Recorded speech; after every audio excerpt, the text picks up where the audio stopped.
Living the Sabbath Rest, Pastor Sabbatical 2012. I am Pastor Arnold Flater, and this is a report I offered to my congregation on returning from sabbatical on Sunday, June 3rd, 2012. Without the benefit of manuscript, I would like to just share some reflections as I scroll through the slides of that report, giving you an opportunity to hear and learn more about my sabbatical. Pastor Sabbatical 2012. Obviously, when one returns from sabbatical, thank yous are in order, a number of different thank yous. Thank you to the congregation, especially those who had the foresight of decades ago to realize that a congregation and pastor will gain from a sabbatical. I'm thankful to those folks. Also thankful to Pastor Dave Solberg. He served as sabbatical pastor while I was gone. He offered a great deal of time, energy, and his gifts in pastoral ministry. Also thanks in order to my staff, our staff here at Holy Trinity Lutheran Church. They did great things to help keep the ministry on track and growing as it does. Thank you to them. Thank you to our Northeastern Iowa Synod leadership. I'm thankful to Pastor Darrell Garretts. He's assistant to Bishop Olestead. He prepared me in a number of ways for sabbatical. And thankful to the good insight from Pastor Steve Olestead, our bishop here in Northeast Iowa. And of course, thankful for our Holy Trinity leadership, our council and others who helped and direct in leadership during my absence. Again, thank you to all. I like this phrase, the Sabbath, the rest is up to you. They warned me that it would be hard to rest and that I would discover I was very tired when I started sabbatical. All that was true. The Sabbath rest was very important. In this presentation, I'm going to spend some time going through the major events of my sabbatical. There are a number of trips and important things that I want to share. The major events then included, first of all, right away, a trip to Christ Church in New York City.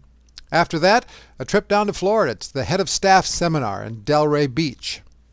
Then some trips in Iowa to Emmanuel Lutheran Church and Covenant Church in Osage and Decorah, respectively. And then City Presbyterian Church in Denver, Colorado. The journeys continued at Resurrection Lutheran in Marion, Iowa, at Prince of Peace Lutheran in Burnsville, Minnesota. The journey continued at Luther Manor Worship here in Dubuque, Iowa, as I stayed home to worship. And then a journey to Nazareth Lutheran in Cedar Falls. And then finally, I want to share some of the study materials that I used during my sabbatical time. The first trip then was to New York City, sabbatical 2012. I went to this church, Christ Church. It's a new mission start that's beginning in Brooklyn. Our children, our daughter Suzanne and her husband Josh, are members of this new mission start. They're very excited about their new church. They meet in the basement of a Black Baptist church there in Brooklyn, a beautiful historic church. Here's the worship space. Christ Church meets there in the basement. This is one of their first services. We had the benefit of being there on their second worship service. An important part of this journey was to learn more about small group ministry. This is our daughter and husband's, Josh's, small group. What a great event it was. The group ranges from ages 18 to 71. It was a delightful group. It was a dinner party, and it gave me the chance and the opportunity just to ask questions. I learned a lot about small group ministry. The next day, I met with Pastor Jameson Galt, who is the pastor there. This young fellow has been working with with small group ministry for a number of years. He had a lot of great insights and shared his materials. The overview of that trip then was, of course, family connection, and then the excitement and the complications of mission starts in a major city like New York City, and then learning much more about small group ministry. The second journey of my sabbatical brought us to Florida. We attended the Head of Staff Seminar at this wonderful place, the Duncan Center, there in Delray Beach, Florida. And we did find some time, my spouse Julie and I, to enjoy the sights, the ocean. We went on a trip. We saw alligators. No, not in the church, but rather in the wild. That was a good event, a lot of fun. We went down to the Keys. There we are at the southernmost point of the continental United States. The head of staff seminar was a great experience, and much was learned, and it was a place of great energy. The overview that I took away from that event? Well, first of all, just vibrant leadership. It was great to be around ELCA pastors who were excited about being pastors of the church and excited about the ministry of the ELCA. I also learned about our staff, that we have a gifted staff and that we are well organized and joined together well in ministry. I also learned things about growing together in that staff ministry. I also learned about the importance of the digital world in ministry, hearing great presentations from the likes of Beth Lewis, the CEO of Augsburg Fortress. And also great presentations on faith formation. More of that to come at the end of this presentation, but faith formation in the sense of equipping families, parents, to be leaders in their home in the place of faith, knowing that that's how the faith is passed on in the gift of faith formation. Delray Beach, the head of staff seminar. The journey continued to some Iowa locations. The first to Osage, Iowa. I visited Emmanuel Lutheran Church. I went there to learn about projection and worship in the small congregation setting there in Cresco, Iowa. I spent the night in good conversation with Reverend Michael and Kathy Massa. Pastor Mike is pastor there at Emmanuel, and Kathy is actually on staff helping with the video projection in worship. The second part of that journey was to Decorah, Iowa. I worshiped at Decorah Covenant Church. Our niece, Erin Flater, is a professor at Luther, and she belongs to this church, the Covenant Church there in Decorah. Notice the worship, the projection screens on each side. They meet in a bank that they bought and rebuilt and gathered for a very exciting worship time. A very typical praise band led them in worship. The overview of that experience, well, the importance of worship projection as we make our way into the 21st century. Also, I learned a lot about rural church and its challenges and its process and the great ministry that goes on in places like Emmanuel. And I did especially appreciate the contemporary worship experience that I found at the Covenant Church. That particular day, the pastor was gone, and a professor of philosophy from Luther College was our guest preacher. It was an exciting time. My journeys continued as we made a trip to Denver, Colorado in my third sabbatical journey. I connected with City Pres, a church that really wants to be in the community and to serve in the community. It is a city church. Of course, we joined with our family, and there's our son Adam and his now fiancée Elizabeth. We're excited for their upcoming wedding this fall. Old friends, we connected with my professor. Here is Dr. Frank Benz with a picture with his late wife Joyce. Frank, of course, had to show us his church. He's very excited about his congregation. We also met with Reverend Rick Thompson and spouse Brenda. Rick was a pastor at St. Matthew's here in Dubuque. Actually, he was our pastor during our seminary years. I met with this fellow, a great guy, John Compton. He's a community life director. He graduates from seminary this spring. But John has been working for a number of years with small group ministry. He was very generous. We met in a coffee shop and spent time, a couple of hours or so, as he shared his resource and his ideas about ministry. Our son Adam and his fiancée Elizabeth belong to a small group. Here's Elizabeth down the right corner. They gather for food and fun and have a great time together. They find great community and great support in their community group at City Pres. And this is really pretty staggering. John Compton told me that 90% of those who worship at City Pres are in small groups. A 90% participation rate in small groups. Pretty amazing number. The take home, the overview from that trip to Denver to City Pres, well, obviously family and friends are so important in Sabbath rest and continued rest. I learned a lot about small group ministry and affinity groups of these young people gathering in certain ways. And also at City Pres, they do blended worship. They have a rather traditional process. The pastor always wears a robe, a very liturgical format. But meeting there in the campus of a large community college in Denver, they have incredible music. They take traditional hymnody and put it in jazz format. The week we were there, 4 of the best jazz musicians you might ever hear in their blended worship. The next journey of my sabbatical took me to Marion, Iowa, to Lutheran Church of the Resurrection. I've known Resurrection Church for a number of years. My cousin is married to a former pastor. Pastor Dick Lehman was pastor there for many years, and one time or another we were at Resurrection to visit and to worship over the years. And now, with new pastors, I have a unique experience of knowing all 3 of them from 3 different points in life. The senior pastor, Pastor Dennis Johnson, lived across from me at UNI back in the day when we first went to college in the 70s. Kevin Jones, the associate pastor there, was a pastor nearby in my first call up in Wisconsin. And Blair Ahern and his spouse Lynn lived next to us at seminary, and they taught our kids piano lessons. So I had a unique tie to them and learned a lot about their important ministry. They do worship in traditional and contemporary settings, have for a number of years. Small group ministry was really the focus there because they've just developed and started a new small group ministry. Pastor Ahern came on and spent the good part of a year getting things started and developed and doing training, and then now they've kicked off their small groups. When I was there, I attended a small group session and interviewed those people who are leading those sessions.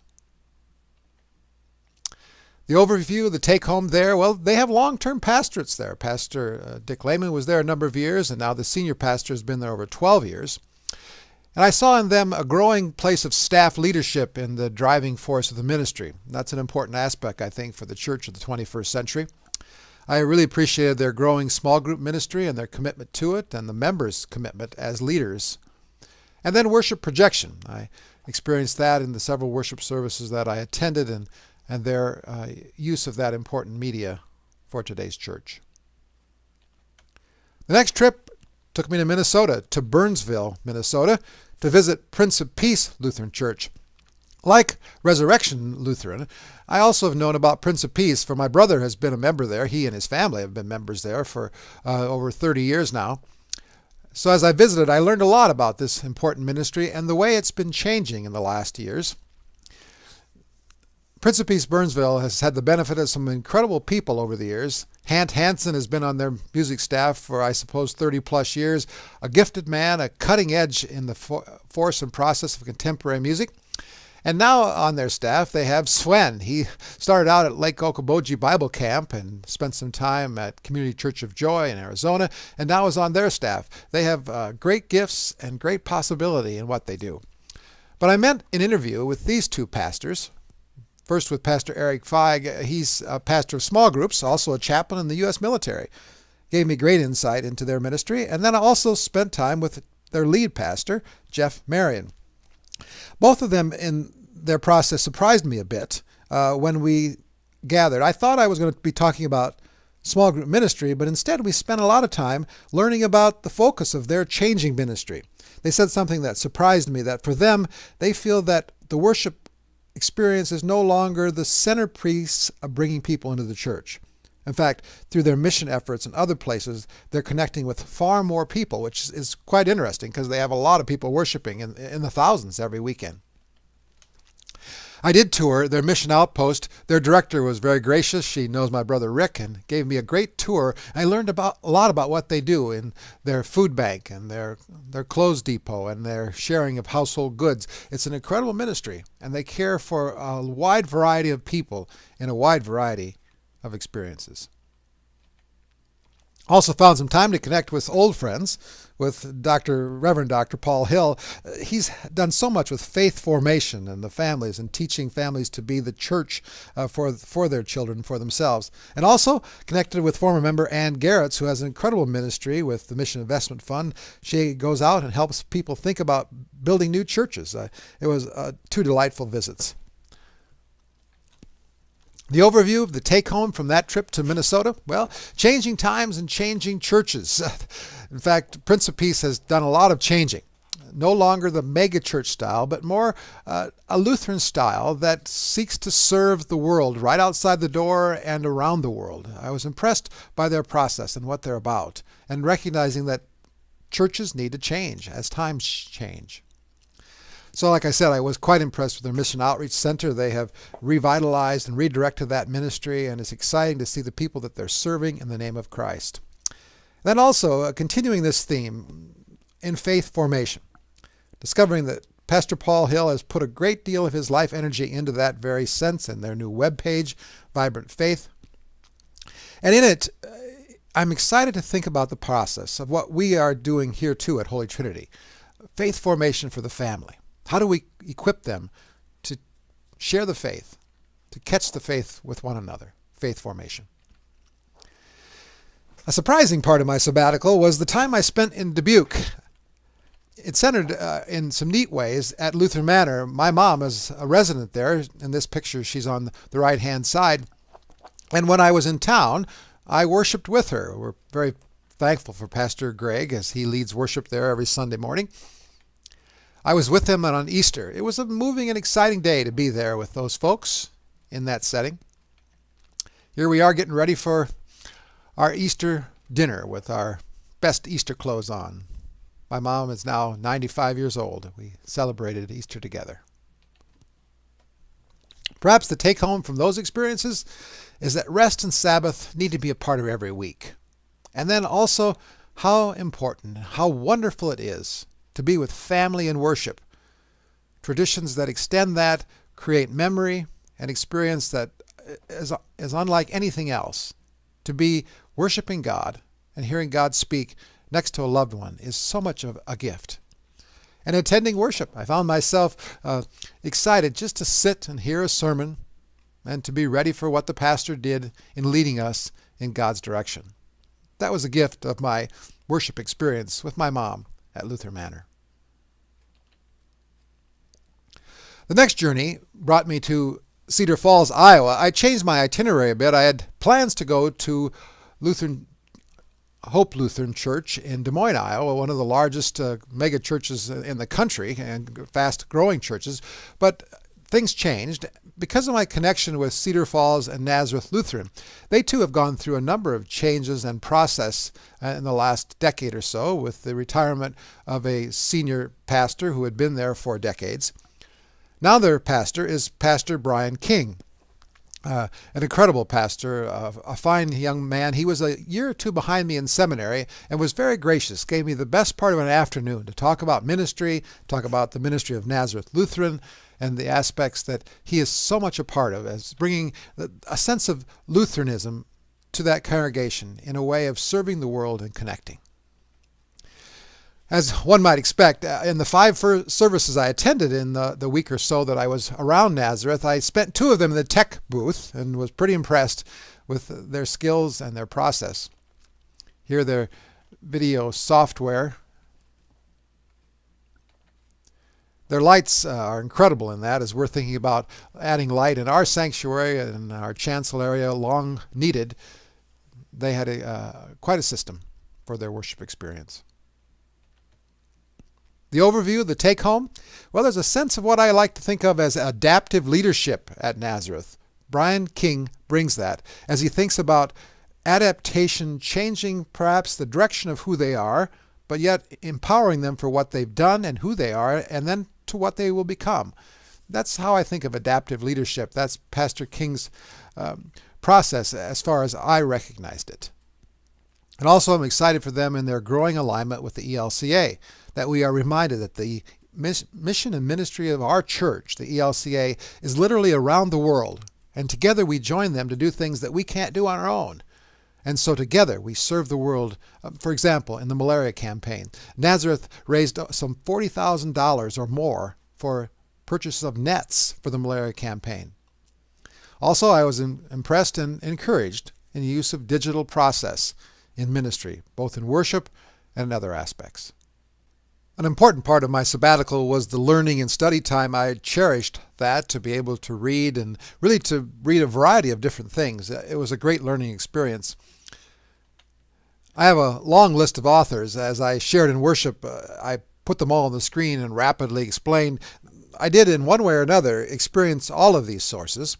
People like Krista Tippett, Dr. Walter Brueggemann, Archbishop Desmond Tutu, Dr. Marva Dawn, Reverend Dr. David Anderson, Eugene Peterson, Garrison Keeler, Meister Eckhart, Dr. Alistair McGrath, David Kinnaman, Rob Bell, Roy Oswald, Richard Brucehoff, Dr. Martin Marty, Irenaeus, Leonard Sweet, Reverend Dr. Paul Hill, Bill Moyers, John O'Donohue, Dave Kraft, M. Craig Barnes, Saul Lewinsky, Kevin Kling, Ira Byack, Joseph Campbell, and of course, Jesus of Nazareth. One of the first books I read came from the head of staff seminar. The presenter, Roy Oswald, was there. This book that he wrote already in the 90s, entitled Clergy Self-Care. I just found great practical ways to stay balanced in who we are and what we do. In fact, a recipe for every day of life. This resource, On Being, brought by Krista Tippett, was originally entitled Speaking of Faith and has changed, but it still brings great and helpful resource. This one, for example, Archbishop Desmond Tutu and God of Surprises. But each week, Krista Tippett interviews and deals with questions of faith and being, with On Being. This book, Alistair McGrath's Heresy, he just reminds us that no one sets out to make a heresy that damages the church, but in the process of trying to better tell the story, sometimes we go astray. It's a practical sense to learn the history of heresy for our daily lives. Spent a lot of time with this book, From the Great Omission to Vibrant Faith. This is written by Dr. David Anderson. He's done a lot of work with Paul Hill. In it, he just reminds us that we made mistakes in the church and we've, in some ways, excluded the home in the very important process of teaching the kids the faith and handing it on. A very important book in my estimation. And again, in the place of faith formation, I went back to the earlier book by David Anderson and Paul Hill, Frogs Without Legs Can't Hear. It's a delightful book that talks about empowering the family and as we pass on the faith to the next generation. I spent some time with Leonard Sweet in 2 books, actually, as he talked about this phenomenon of Facebook and the importance of face-to-face faith, that we have relationships and it's important to be there. But also, in the second book that came out during my sabbatical, he made a case in Viral about how important it is to be a part of the social networking process. Many young people, families, and actually older folks are on that Facebook, for instance, every day. And there are a number of different social networks that we should find ourselves as the church. I went back to this classic, The Power of Faith, a set of interviews done by Bill Moyers with the mythologist Joe Campbell, world-renowned in his thoughts. They helped me in thinking about humanity's ideas about reality and existence, and then how those connect with us in our Christian faith. John O'Donohue was a surprise source that I picked up from On Being. In his book Anam Cara, a book of Celtic wisdom, I learned about spiritual friendship and what it means. He offers a way to be in conversation with the rather popular trend known as spirituality. I found him to be a great resource to connect in that way, and also used his book to bless the space between him. In fact, in our daily devotions at home now, my spouse Julie and I use these blessings in our daily experience.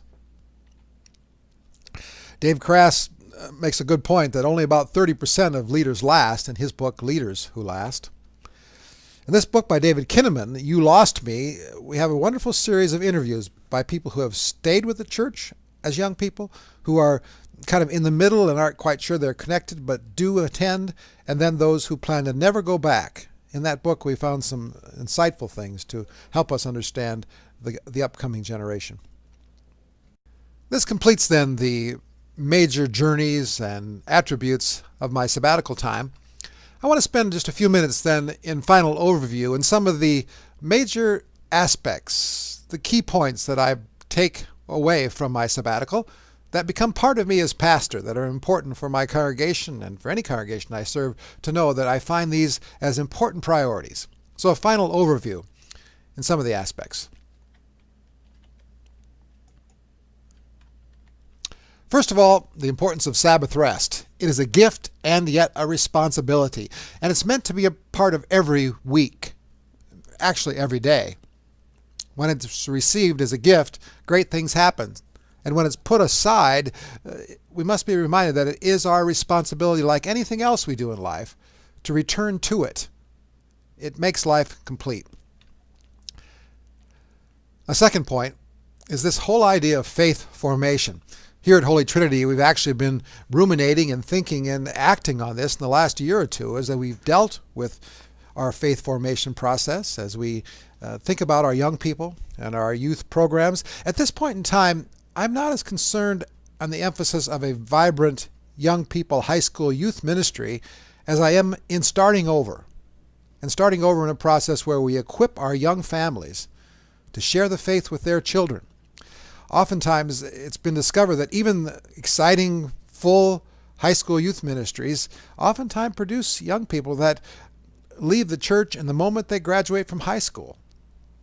Statistics tell us that young people who stay with the church stay because of the teaching and gentle hand of their families, their parents.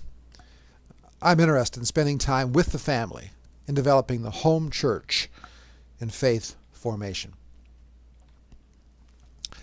Another important thing that's in a process of this faith formation is that the leadership need to portray and live a faith life that brings this to reality.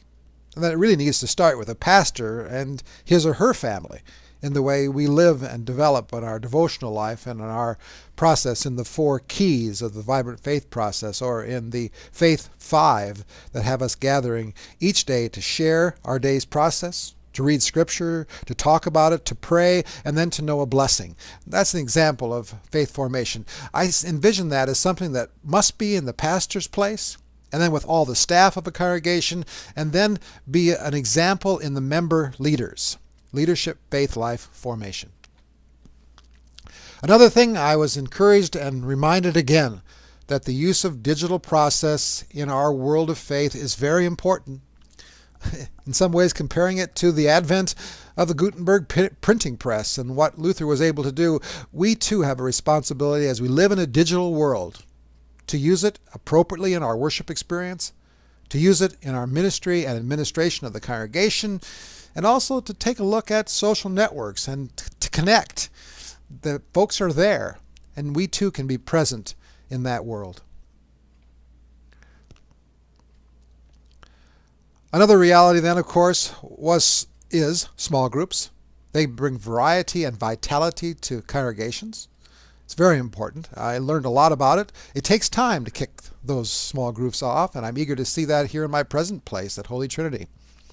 Another piece that came to my mind that I hadn't thought much about but have come to recognize anew is that staff leadership in ministry in a congregation leads into the 21st century. That congregations must have vibrant staffs, a staff setting, people who are willing to empower and equip people for ministry. I think it's a very important part of what the future ministry of the church will be as it is handed yet on to more and another generation. In other words, a staff is creative and exciting and ready to offer ministry that leads the memberships into service and Christ's love for the world. And finally, of course, a congregation must be mission directed.